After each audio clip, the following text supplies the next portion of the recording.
Mister বিনের নাম শুনেছ? Mister বিন অক্সফোর্ডের ছাত্র ছিল। মিস্টার বিন যখন অক্সফোর্ডে পড়ে তখন তার খুব স্বপ্ন সে নাটিকা করবে। থিয়েটারে সে ভর্তি হয়। থিয়েটারে ভর্তি হওয়ার পর থিয়েটার তাকে একটা ডায়লগ দেয়, সে ডায়লগটা বলতে পারে না।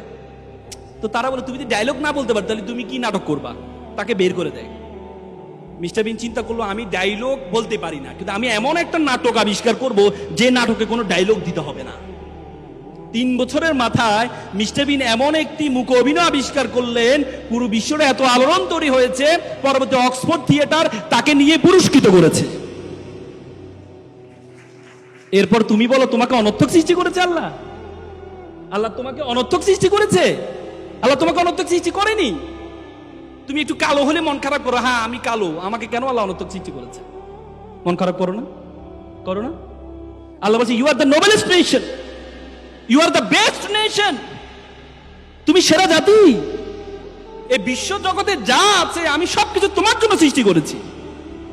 আর তোমাকে সৃষ্টি করেছি, ওমা খালাকতুল জিন্না ওয়াল ইনসা ইল্লা লিয়াবুদুন, আর তোমাকে আমি সৃষ্টি করেছি শুধুমাত্র আমার ইবাদত করার জন্য, শুধুমাত্র আমার দাসত্ব করার জন্য।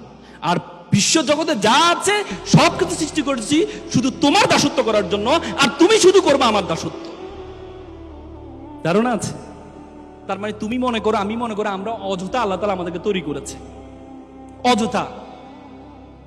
আমরা বলি না, আমরা কোনো কারণ ছাড়া। এই যে কিছুদিন আগে ঢাকা বিশ্ববিদ্যালয়ের ছেলে আত্মহত্যা করলো, সুইসাইড করলো। ঢাকা বিশ্ববিদ্যালয়ের সাবেক ছেলে এসপি, সেও আত্মহত্যা করেছে। মনে করে যে কেন আল্লাহ তাআলা কি আমাকে অনর্থক সৃষ্টি করেছেন? আল্লাহ তাআলা কোরআনে ওয়ামা খালাকনাস সামা ওয়াল আরদা ওয়ামা বাইনাহুমা বাতিলান, আমি আসমান এবং জমিনে যা কিছু সৃষ্টি করেছি কোনো কিছু অনর্থক সৃষ্টি করিনি। তোমাকে আল্লাহ তাআলা অনর্থক সৃষ্টি করেনি। তোমাকে এমন একটি কাজের জন্য আল্লাহ তাআলা সৃষ্টি করেছে, সেই কাজ পর্যন্ত তুমি যেতে পারো নাই বলেই তুমি মনে করো আল্লাহ তাআলা তোমাকে অনর্থক সৃষ্টি করেছে। একটা ছেলে প্লে বয়, খুব সুন্দর, সব সময় মেয়েরা তার পিছনে ঘুরে। তো পড়াশোনা তো আর করে নাই, সবসময় প্লে বয় ছিল, পড়াশোনা তো আর করে নাই। তো চিন্তা করলো এবার তো বয়স তো পার হয়ে যাচ্ছে, বিয়ে তো করা দরকার। বিয়ে করতে হলেও তো বউ চালাইতে হবে, বউ চালাতে সামর্থ্য তার নাই। সে চিন্তা করলো এমন একটা মেয়ে বিয়ে করতে হবে যে মেয়ের কি, যে মেয়ে চাকরি করে। তো পরে বন্ধুকে বলে, বন্ধু চলো একটা মেয়ে দেখতে যাব। বন্ধু তো ভাবছে যে তার পিছনে সুন্দর সুন্দর মেয়েরা ঘুরে, এমন এক বিশ্ব সুন্দরীকে আজকে দেখতে যাবে, একটা দেখার তো তার খুব শখ। বন্ধু যাওয়ার পর দেখে যে মেয়েটা কালো। বন্ধু মেয়ে তো কালো। যা বেটা, নদীর জল ঘোলা ভালো, জাতের মেয়ে কালো ভালো। বন্ধু একটু পর বন্ধু তো টেডা। যা বেটা, এটা লক্ষ্মী টেডা। মানে তার যতগুলো উইকনেস আছে, প্রত্যেকটা উইকনেস ইউনিকনেসে